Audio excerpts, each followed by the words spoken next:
चाहिए। और कोई सपोर्ट नहीं करता ना अपने गाँव में, कोई सपोर्ट नहीं करता। यहाँ तक कि घर के लोग हमको सपोर्ट नहीं करते थे। तो मेरी मम्मी भी काम करेगी, आज हमें हाथ है।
गाना ये बहुत ही प्यारा। थैंक यू सो मच, जोरदार ताली बजाइए।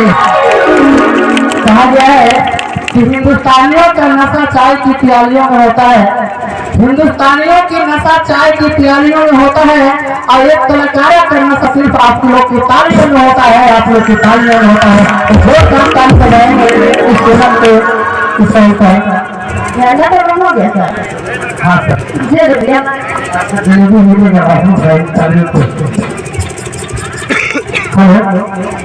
उपेंद्र सर,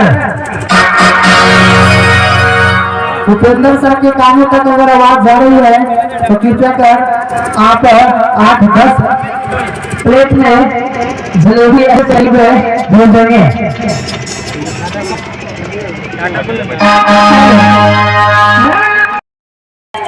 मतलब फर्स्ट गाना है, उसके लिए मैंने मतलब पूरा दुनिया से लड़के मेरी मम्मी ने सब कुछ किया है। आज तक अपनी मम्मी की वजह से यहाँ तक है।